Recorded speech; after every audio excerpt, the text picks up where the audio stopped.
I had a disease, and I healed. I had a near-death experience years ago, and as I moved out of my body, I got to see that everything that I thought I was so small and contracted, and the truth was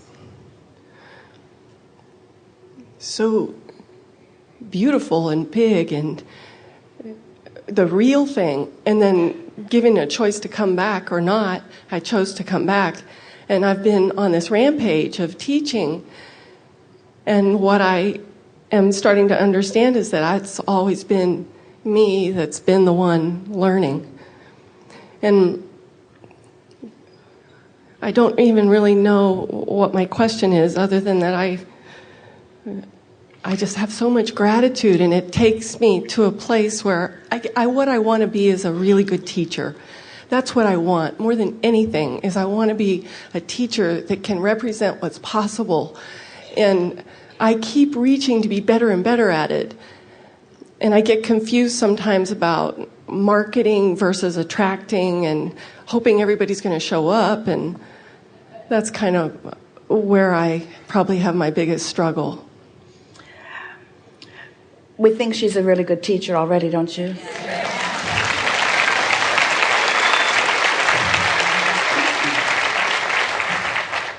You're touching on something that is really important. It's the effort factor. And let's talk about the effort factor in relationship to the path of least resistance factor. So if you are efforting, then that means you haven't done the pre-paving work that we've been talking about. We're talking to anyone who's doing anything. Esther, one day she said to us, because we've really been emphasizing this high-flying disc, just do that. It's the easiest way to tune your vibration. It's the easiest way to deliberately control your point of attraction. It's the easiest way to just get out of bed on the right foot. It's the easiest way to tune yourself to the frequency of not only who you are, but everything you want. And one day, Esther said, as the friend before you was saying, I refuse to have to wait until tomorrow to get back on my high-flying disc. You've given us enough tools that I know that I can get back on my high-flying disc just because I want to be in that vibration. And so she set up for herself in her computer a template where she could do focus wheels, because she can type very quickly. So she put all of the fields for the focus wheels. You know what the focus wheel is? It's where you just identify how you want to feel, even if you don't feel that way. And then you just find thoughts or statements or ideas that you already feel like you want to feel about. So you don't challenge yourself in new thought, or you don't try to reach for things you're not feeling. You just find something that already feels like you want to feel and focus on that long enough that then another thought will come to you that feels like you want to feel. And as you move around this wheel, before you know it, you feel the way you want to feel. And then you make this final statement of how you feel. It focuses you into alignment. And so Esther began making focus wheels. And one day, as she was working on a focus wheel, she could feel that she was not finding the thoughts easily. She was working hard at finding the thought. And we said to her, if you are efforting, it would be like, it's exactly like this. This is the best analogy for this understanding that we have ever given. It would be like deciding that you will surf today.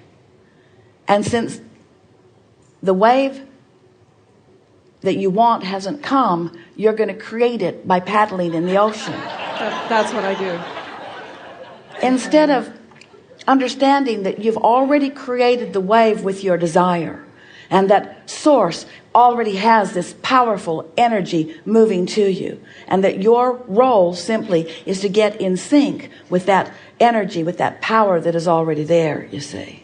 So again, it's just a matter of chilling a little bit more.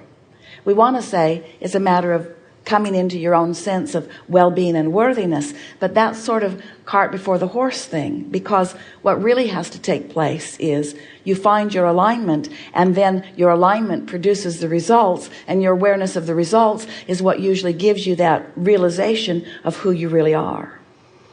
Things are always working out for you. And as you're looking for that, as you're looking for evidence of that, that would be a very good thing to focus on. Today I would like to see the evidence of things working out for me, because the universe is yielding that evidence to you all day, every day, because things are working out. But when you identify your intention to see that things are always working out for you, then you will. Did we answer it? Something more? So if I start efforting and pushing, like I have a tendency to do, to sit back and have a cup of tea and just change the way I feel. See, there's a difference. What we're talking about, let's introduce the subject. We've been talking about momentum and vibrational momentum. Now let's talk about action. Okay. So many people use their action to try to create the momentum. That's what we were saying earlier. Well, of course you can create momentum with action. You can pick things up and move them around, and you can use your words and have some effect on things. But it's really a puny, paltry current in relationship with this alignment current that we're talking about. And so rather than taking the action first, what we're encouraging you to do is find alignment first, and then let the inspiration that comes from the alignment, let that action be inspired from that alignment. There's so much power in all of that. That's it. We could say to you all kinds of things about who we know you to be. And we could give you all kinds of advanced announcements about what we know is coming for you. But it is so much better when you rediscover, and we want you to hear that word, when you rediscover what's in your vortex. In your pantry at home, you have all kinds of ingredients that equal really wonderful things to eat. But the ingredients in and of themselves are not that exciting. And so we want you to realize that you have the ingredients in your vortex for endless, wonderful moments in time. And we're not talking about just big places. Esther said to Jerry so many times as they were driving around the nation, "Look at that beautiful car. I think you should buy that for me. It would make me happy for the afternoon." And that was about how much happiness that would have for her. In other words, there are so many things that you think you want that would give you that feeling for the afternoon. And we think that's a wonderful thing. What now? What now? What now? What now? What now? What now? Where so many people are holding out for the big things, for the big vacation, for the once-in-a-lifetime trip to Greece,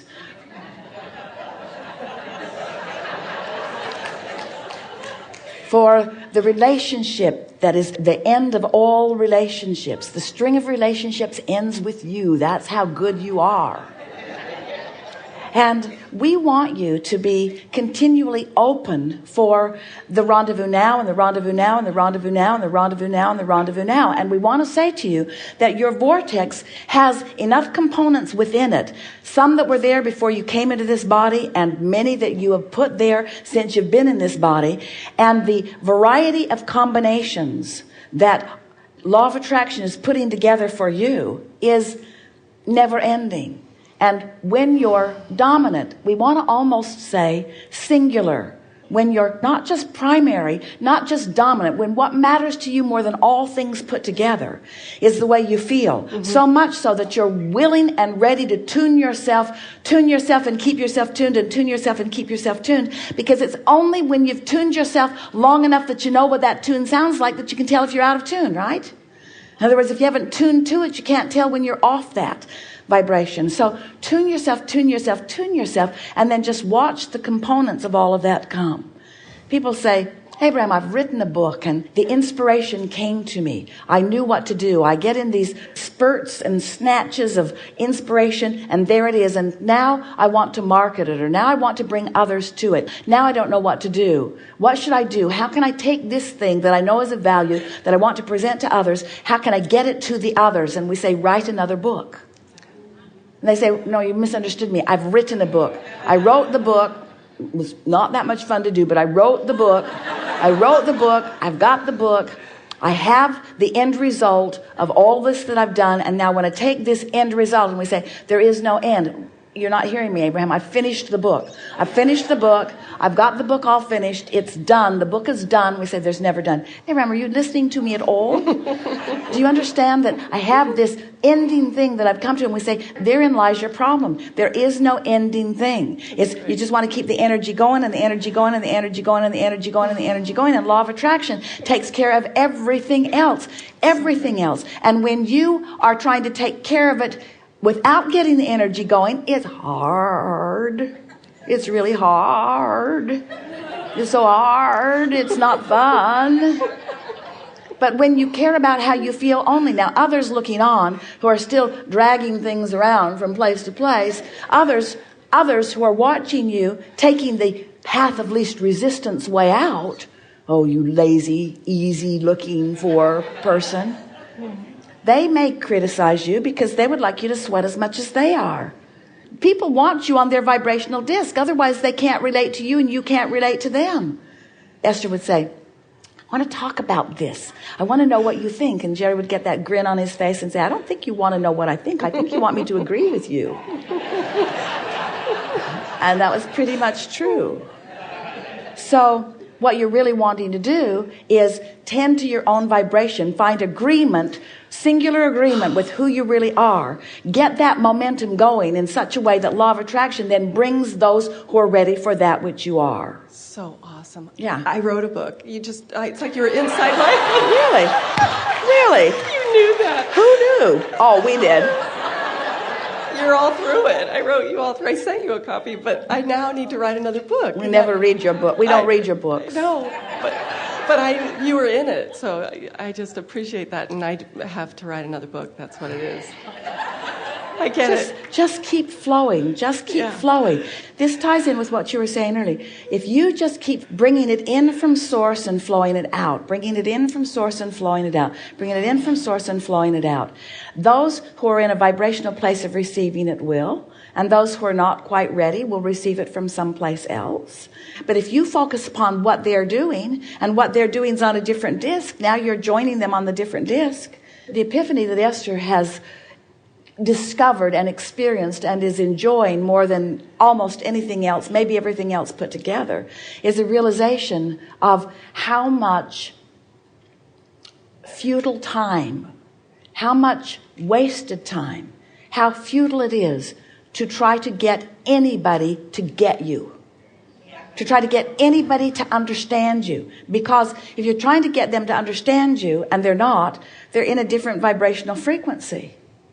She realizes that it's not a language barrier. It's not a cultural barrier. It's a vibrational barrier. And it's not a barrier. It's a law of attraction based universe. And so pick your frequency.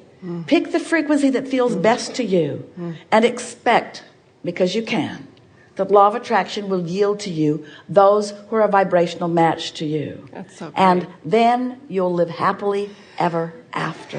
That's great. Yeah. That's so great.